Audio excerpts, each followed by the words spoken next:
नमस्कार, मी विश्वास उटगी।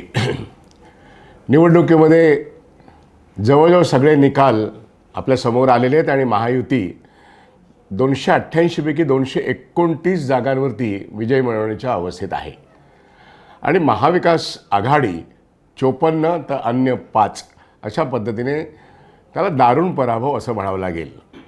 या ठिकाणी दोन गोष्टी स्पष्ट होतात। जिंकणारे म्हणतील की हम है तो एक है तो सेफ है आणि मोदी है तो मुमकिन है, या पद्धतीने विजयाचा आनंदोत्सव व्यक्त करताना असं नॅरेटिव्ह कसं यशस्वी झालं आणि आम्ही आता विकासाच्या मार्गाने महाराष्ट्राला कसे पुढे नेऊ हे सांगतील। महाविकास आघाडीचा कार्यक्रम चांगला पण संघटना ढिसाळ। विश्लेषण करण्यासाठी अनेक मुद्दे असतील की कामगारांच्या प्रश्नाबद्दल कोणाची काय भूमिका, शेतकऱ्यांच्या प्रश्नाबद्दल काय भूमिका, काय मांडणी केली आणि लोकांनी त्याकडे दुर्लक्ष का केलं हे महाविकास आघाडीला त्याचं चिंतन करावंच लागेल। कारण सगळे मुद्दे बरोबर असून सुद्धा या ठिकाणी महाविकास आघाडीचा पराभव होतो याचा अर्थ कुठेतरी मतदारांपर्यंत आपलं म्हणणं पोहोचवण्यामध्ये त्यांचं संघटन कौशल्य अपुरं पडले किंवा कमी पडले असं म्हणावं लागेल। एकूण त्यांचा जाहीरनामा किंवा वचननामा याच्यातले महत्त्वाचे मुद्दे हे अर्थातच महाराष्ट्राला पुढे नेणारे असले तरी आता महायुती ही विजयी झालेली आहे आणि केवळ 54 ते 55 विरोधी पक्षाच्या बाकावरती बसणारे महाविकास आघाडीच्या लोकांना आता एक प्रचंड मोठं आव्हान जे खरोखर जे असेल ते अदानी यांचं असेल।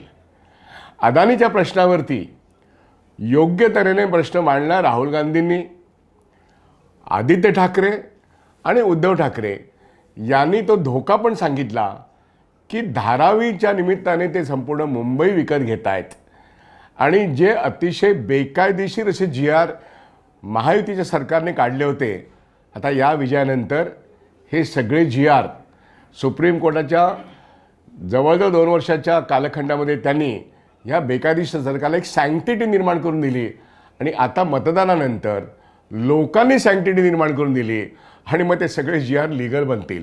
पण त्याचा अर्थ काय होतो? अदानींच्या हातात अख्खी मुंबई जाणं, मी अनेक व्हिडिओमधून हे सांगितलेलं आहे, अदानी हा घरं बांधण्यासाठी आलेला उद्योगपती नाही आहे। BKC1 आहे आत्ता, ते वित्तीय केंद्र आहे, ते केवळ मुंबईचं नव्हे तर भारताचं आहे। आता BKC2 जे होईल ना, हा BKC2 संपूर्ण MMRDAचा घास घेणार आहे।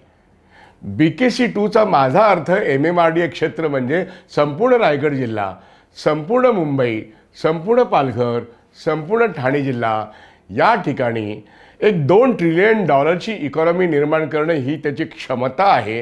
आणि होय, ते करत असताना मुंबई का किंग कौन, तर महायुतीच्या ऐवजी मी असं म्हणेन तो अदानी असेल आणि हाच खरा देशाला धोका आहे।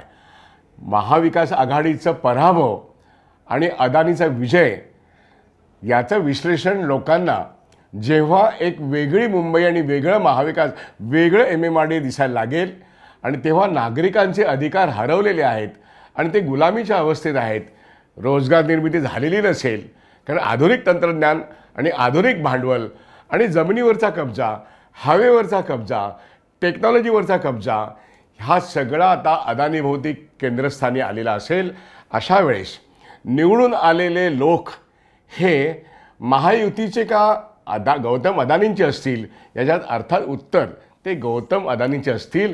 कारण हे सरकार निवडून आणण्यामध्ये जो प्रत्येक ठिकाणी पैसा पेरला गेला बजेटमधून आणि बजेटच्या बाहेरून, तो अर्थातच गौतम अदानी आणि मोदी यांची जी मोदी अदानी इकॉनॉमी आहे त्याचंच प्रारूप या ठिकाणी राबवण्यात आलं। हे प्रारूप निवडणूक जिंकण्याचे पण प्रारूप बनतं आणि इलेक्शन मॅनेजमेंटमध्ये महायुती याचा कस लागला आणि त्यांनी पुन्हा एकदा ही निवडणूक जिंकून दाखवलेली आहे।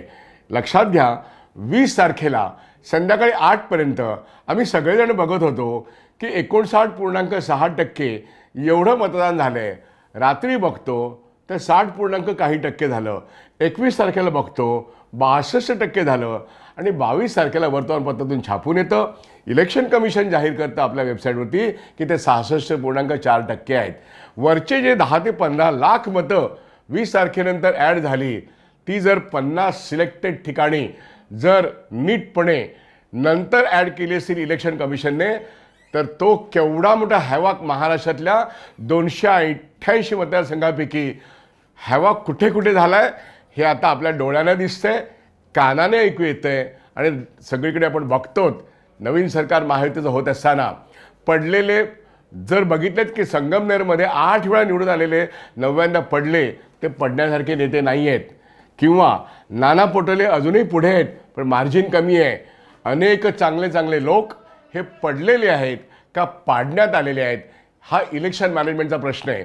पण ही सगळी कृती अदानी आणि ECM म्हणजे इलेक्शन कमिशन आणि नरेंद्र मोदी सरकार ज्या पद्धतीने हरियाणामध्ये त्यांनी विजय मिळवला तोच प्रकार महाराष्ट्रात पण आलेला आहे. हे विसरून चालणार नाही. पण म्हणून ही वैचारिक लढाई आहे. हे जे राहुल गांधी सांगतात हे न विसरता हरण्याचं दुःख निश्चितपणे असतं. पण आपण कुठे कमी पडलो तर अदानींचा धोका लोकांना समजवण्यात आम्ही कमी पडलो. कारण अदानींचा धोका या देशाला आहे. अदानीचा धोका या मुंबई आणि MMRDA क्षेत्रात आहे.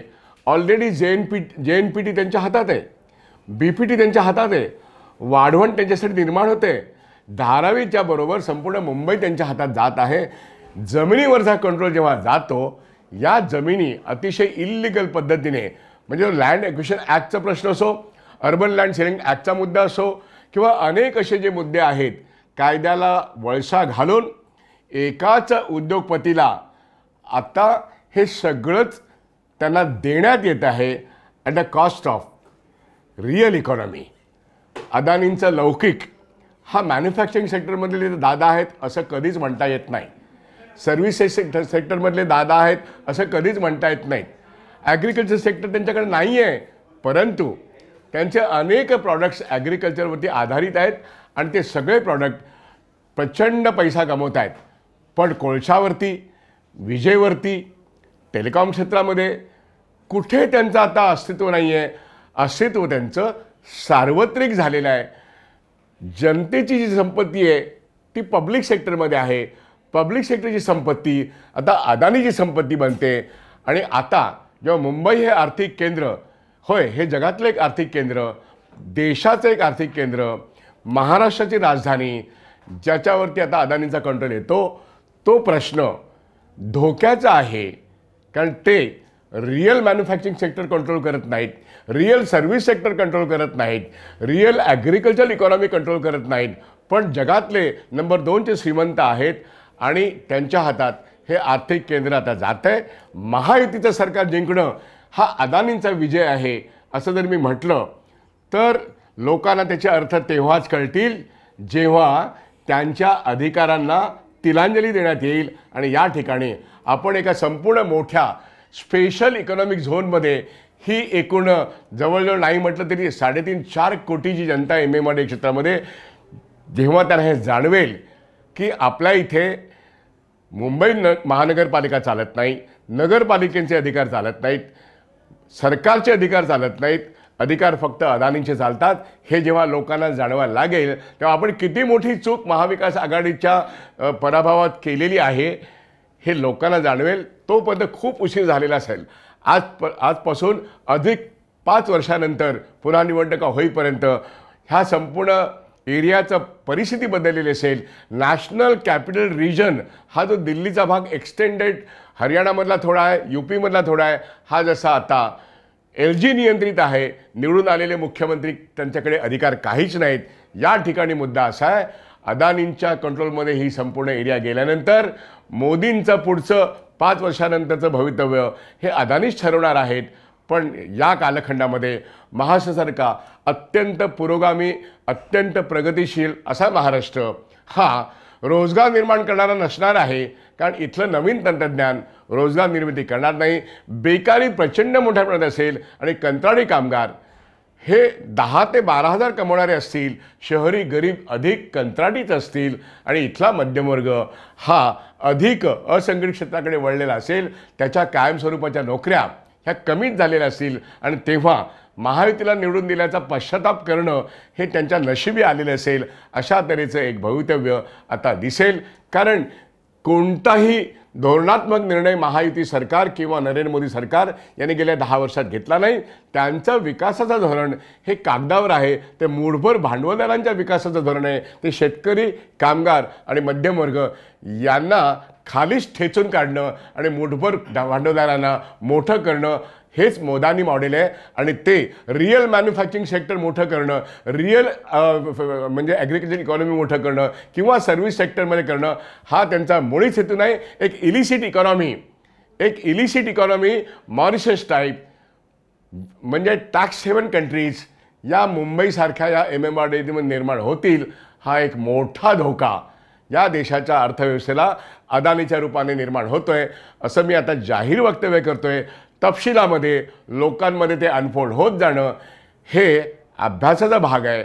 हा अर्थव्यवस्था बर्बाद करण्याची जी नवीन नीती 10 वर्षात निर्माण झाली आहे त्याचं प्रत्यंतर मुंबई महायुतीच्या हातात जाणं, मुंबई उद्धव ठाकरेंच्या हातातून निघून जाणं, काँग्रेसच्या हातातून निघून जाणं, यातून काँग्रेस आणि म्हणजे उद्धव ठाकरे यांना खूप काही शिकण्यासारखं आहे। मी असं म्हटलं होतं की महाविकास आघाडीच्या या 2 नेत्यांच्या खाली अदानी नावाचा सुरुंग पेरलेला आहे आणि हा आता सुरुंग खऱ्या अर्थी पेरलेला आहे हे सिद्ध झालेलं आहे। धोका मोठा आहे। आपण पुन्हा एकदा पुनश्च हरिओम करून काम केलं पाहिजे। जनतेचं प्रबोधन करून रस्त्यावरची लढाई करायला लोकांना उतरावंच लागेल। अशा तऱ्हेचं एक नवीन चित्र निर्माण झालेलं आहे महायुतीच्या विजयातून। ज्यांना विजय नोंदवायचा असेल, ज्यांना विजय साजरा करायचा असेल त्यांनी जरूर करावा, पण महाविकास आघाडीची विचार परंपरा कार्यक्रम योग्य होता, त्यांचा पराभव झाला। त्यांनी आत्मचिंतन करून संघटना बळकट करून कामगार संघटना, जनसंघटना आणि महाविकास आघाडीच्या पुरोगामी विचारांच्या संघटना यांना आता खूप मोठं आणि खूप अधिक संघटितपणे काम करायला लागेल असं मला याच्यातून निष्कर्ष काढायचं वाटतो। मला वाटतं मी इथेच थांबतो। हा या निवडणुकीमधला माझा निष्कर्षाचा भाग आहे। लोकांना अदानी समजावून देण्यात आपण कमी पडलो। तो इथे घरं बांधायला आला नाहीत, तो त्याची एक इलिसिट इकॉनॉमी निर्माण करण्यासाठी आलेला आहे आणि इथेच जनतेच्या अर्थभानाचं नसणं याचा पण पराभव आहे। धन्यवाद।